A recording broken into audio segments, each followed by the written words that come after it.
यह डिक्टेशन आपको achievers classes की तरफ से दी जा रही है। आपकी डिक्टेशन अगले 3 सेकंड में शुरू होगी। 3, 2, 1 स्टार्ट।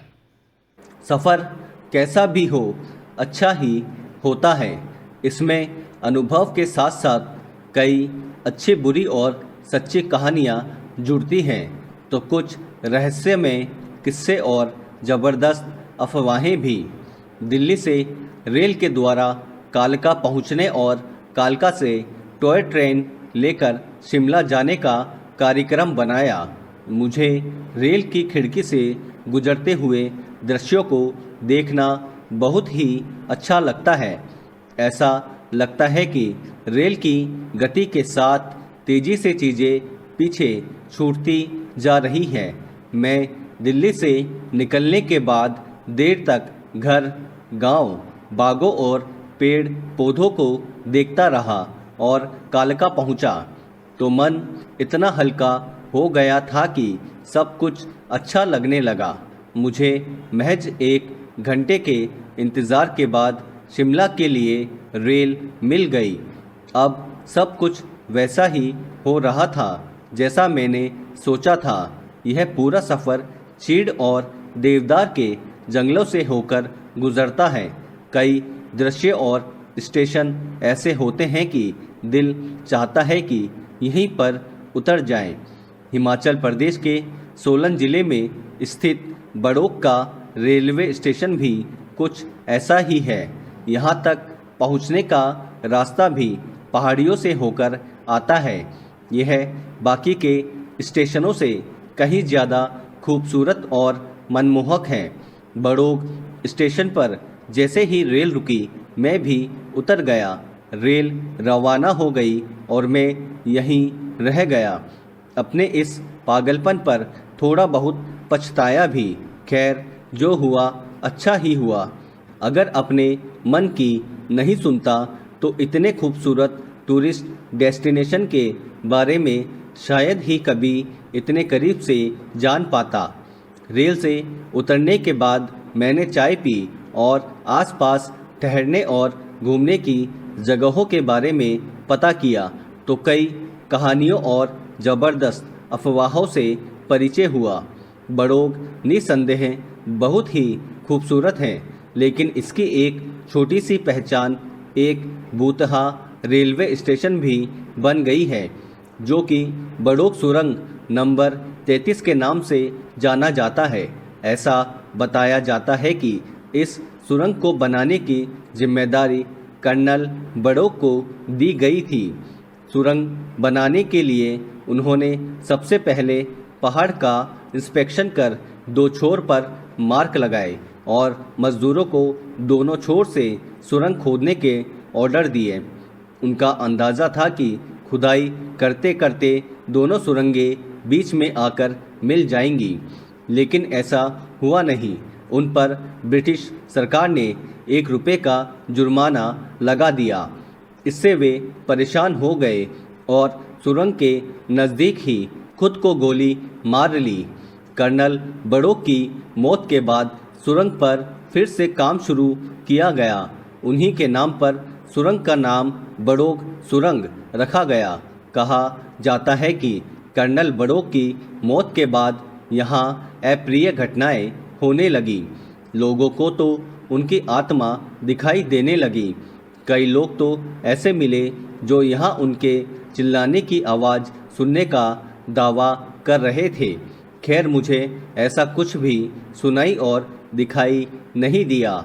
इस जगह पर रहते हुए मैंने कई जगहों को एक्सप्लोर किया और फिर एक दिन जो रेल छोड़ी थी उसी को फिर पकड़कर अपने ड्रीम डेस्टिनेशन शिमला के लिए रवाना हो गया। पैरा सूचना प्रौद्योगिकी कानून 2000 भारत में साइबर क्राइम कानूनों का आधार है। हम सभी इंटरनेट से जुड़ी कई तरह की गतिविधियों से जुड़े रहते हैं।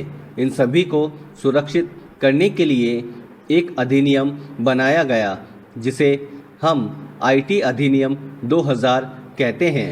इस अधिनियम के तहत बताया गया है कि सूचना प्रौद्योगिकी का इस्तेमाल करते समय किस तरह की सावधानी बरतनी चाहिए ताकि कोई अपराध न हो पाए।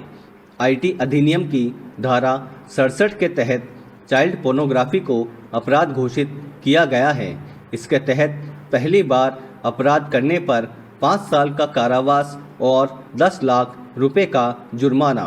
इसके बाद भी अपराध करने पर 10 लाख रुपए के साथ 7 वर्ष के कारावास का प्रावधान है। पैरा लैंगिक अपराधों से बालकों का संरक्षण अधिनियम 2012 में भी बाल अश्लीलता के संबंध में दंड का प्रावधान है। पोस्को अधिनियम की धारा 14 बच्चों के यौन अंगों का चित्रण, वास्तविक या नकली यौन गतिविधियों में बच्चों की भागीदारी और बच्चे के अभ्रद या अनुचित चित्रण सहित किसी भी प्रकार के उपयोग को अपराध मानती है। एक बच्चे की सहमति दोनों कानूनों के तहत अप्रासंगिक है।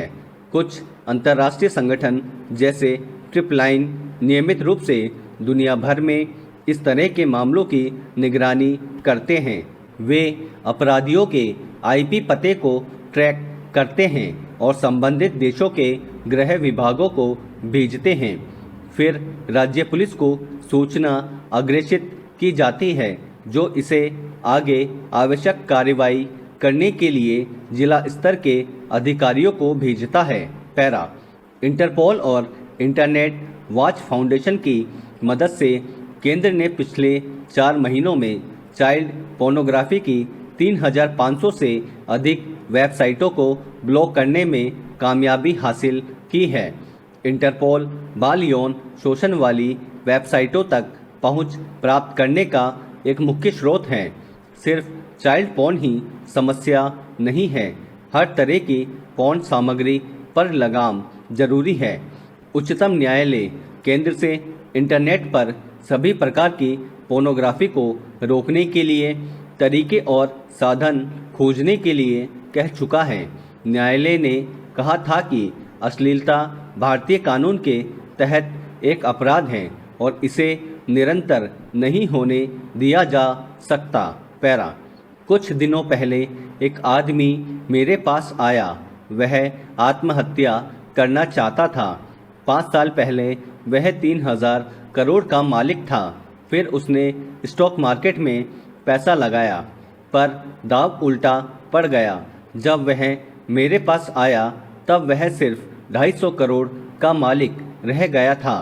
इसलिए वह आत्महत्या करना चाहता था। अगर पैसा आपकी जेब में है तो बड़ी अच्छी बात है। अगर यह आपके सिर चढ़ जाता है तो बहुत दुख देता है, क्योंकि यह उसकी जगह नहीं है।